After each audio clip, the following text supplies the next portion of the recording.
The morning of Ethan Carter's wedding began exactly like every other family event over the past 5 years, with a phone call from my mother reminding me how not to embarrass the family. I stood alone in my Fairmont hotel room, staring at the mustard yellow bridesmaid dress Olivia Munro had personally selected for me. It hung there like a punishment. Right on cue, my phone rang. "Lena, sweetheart," my mother said gently, using the voice she reserved for disappointment masked as concern. "I know this weekend is difficult for you.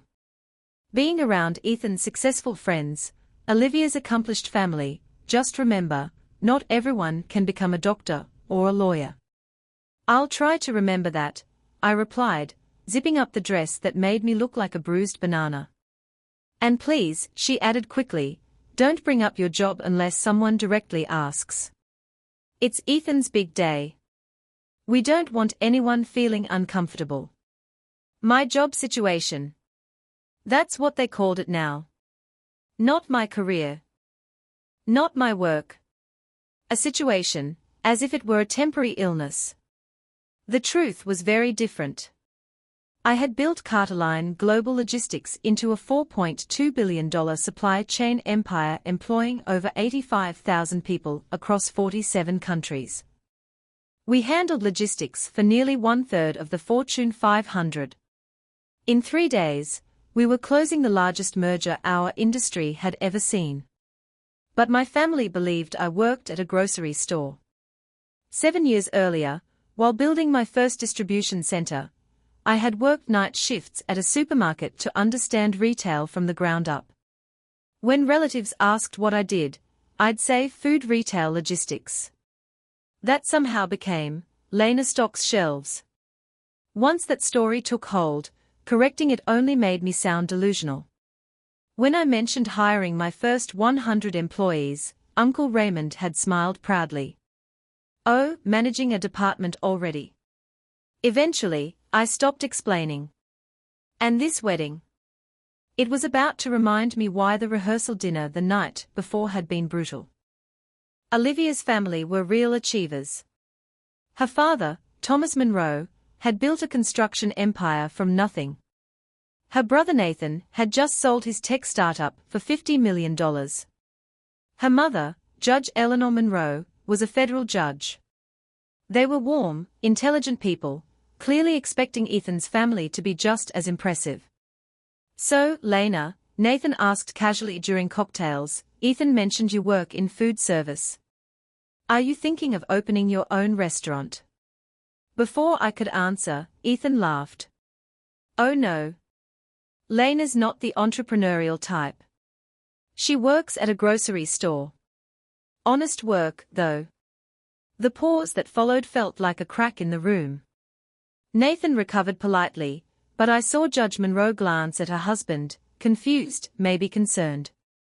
"Food retail is fascinating," I said calmly.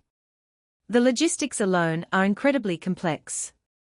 "I'm sure," Thomas replied kindly before changing the subject to Ethan's law practice. Later, I overheard my mother speaking with Judge Munro at the hotel bar. "Olivia mentioned Lena might be a godmother someday," Judge Munro said carefully. "Oh, she'd love that," my mother replied. "She's wonderful with children. Of course, she's not in a position to be much of a financial influence, but she's very loving." I left the bar quietly and returned to my room, reviewing merger documents and wondering why I had come at all. The wedding morning offered no mercy. While hair and makeup were being done, the bridesmaids discussed careers. One was a pediatric surgeon. Another was launching her second startup. The third was a partner at a consulting firm. "And Lena works in grocery," Olivia explained cheerfully when they asked about me. "She's been doing that for years." "Oh," the surgeon said politely. "That must be stable." "Very," I replied. They moved on to vacation homes and European travel. I said nothing about my upcoming meetings in Singapore, London, and Munich. At the ceremony, whispers floated behind me. "Poor Lena. That color is terrible on her. Stress ages people." The photographer placed me slightly behind the other bridesmaids. "For composition," he said. I smiled anyway. At the reception, toast after toast praised everyone else. Doctors, entrepreneurs, judges. And to my sister Lena, Ethan said finally, who flew all the way from Seattle despite the cost. She works in food service, simple, honest work. Polite applause. Gentle pity. That's when everything changed. I stepped out onto the terrace hoping the cold night air would calm the tight knot in my chest. The music from the ballroom spilled softly through the open doors behind me, laughter and celebration continuing, as if nothing were wrong. I leaned against the railing, breathing deeply, reminding myself that I only needed to survive a few more hours. That was when I heard Olivia's mother's voice. "Ethan, I need to ask you something honestly," Judge Eleanor Monroe said, her tone low but sharp. "Is Lena financially stable?" I froze. Ethan laughed, the sound careless and familiar. "Stable? Not really. She's been struggling for years. Same grocery job, no promotions, no ambition." My hands clenched around the railing. "I don't mean to sound cruel," Judge Monroe continued, "but Olivia mentioned Lena might be a godmother someday. Given her circumstances, oh, she means well," Ethan said quickly. "But she can barely manage her own life. She's basically the family charity case. Mom helps her with rent sometimes. We all chip in for her car." None of that was true. I had never taken a single dollar from any of them. Judge Monroe sighed in relief. "I was worried about the influence. Olivia comes from a family of builders and achievers. We want our grandchildren surrounded by strong role models." "Don't worry," Ethan said. "Lena's harmless. Just limited." Limited. As if that wasn't enough, another voice joined in nearby. My cousin Caleb was laughing with a group of Olivia's relatives. "Did you see Lena's car?" he said. "The valet didn't even know how to start it. My mom thinks she might have some kind of learning disability. How else do you explain 7 years in the same entry-level job?" Someone chuckled uncomfortably. "At least she seems happy," one of Olivia's cousins said kindly. "I guess ignorance is bliss," Caleb replied. That was it. I pulled out my phone with steady hands and sent one message. "Victor Hale. Pick up. Now?" The reply came instantly. 10 minutes. Helicopter ready." For the first time that evening, my humiliation gave way to something sharper, clarity. I wasn't ashamed anymore. I was done. I returned to the ballroom determined to quietly say my goodbyes and disappear before the night got worse. But fate, it seemed, wasn't finished with me yet. Ethan tapped his champagne glass, calling the room to attention. "Before we continue celebrating," he said proudly, "I just want to say how grateful Olivia and I are to be surrounded by such accomplished people tonight." He gestured around the room. "We have entrepreneurs who built million-dollar companies, doctors saving lives, lawyers fighting for justice, executives leading major corporations. People who refuse to settle." His eyes landed on me, lingering just a second too long. "And we are also grateful for family members who contribute in simpler ways," he continued. "My sister Lena flew all the way from Seattle to be here, even though I know the cost was probably difficult for her. She works in food service, honest, humble work. Not everyone needs to be a CEO, and that's okay."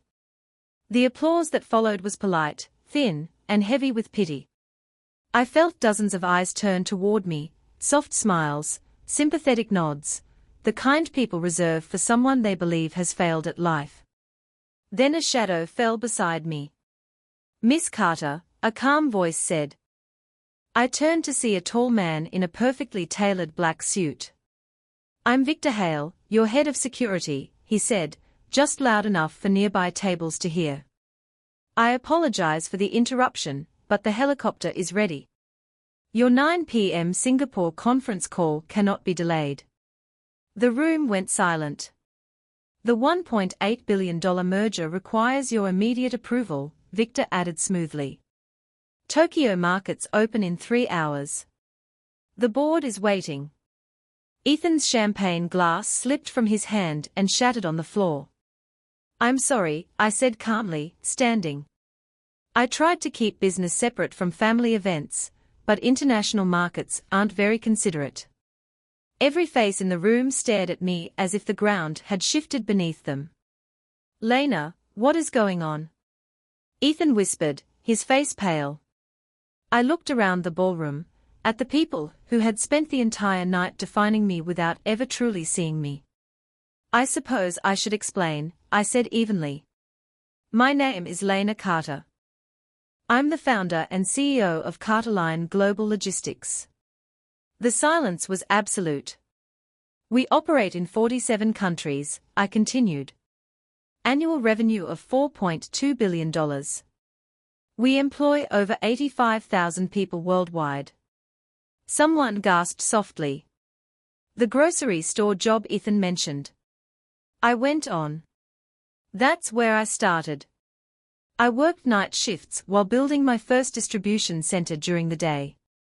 I wanted to understand the business from the ground up. Faces drained of color. We manage logistics for nearly 30% of the Fortune 500. If you've bought groceries in the last 5 years, there's a good chance our systems delivered them. Judge Monroe stared at me as if I were unreal. Forbes ranked me among the top self-made women, I added calmly. But what matters more to me is the thousands of jobs we've created. Caleb looked like he might be sick. You said you worked in food retail, Olivia whispered. I do, I replied gently. Food retail logistics. No one spoke. The assumptions they had carried for years were collapsing in real time. Why didn't you tell us?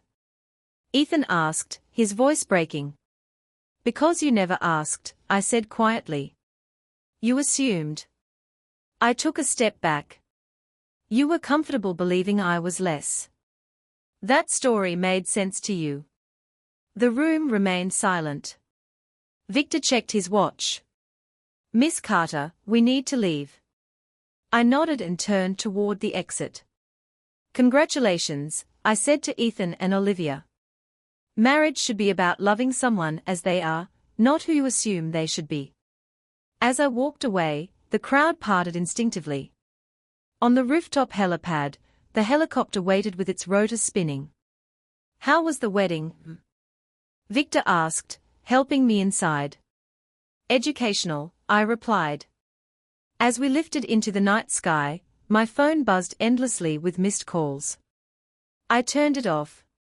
For the first time in years, I felt light, free from assumptions, free from shrinking myself to fit other people's comfort. Maybe humility didn't mean invisibility after all. And maybe it was finally time to let the world see exactly who I was.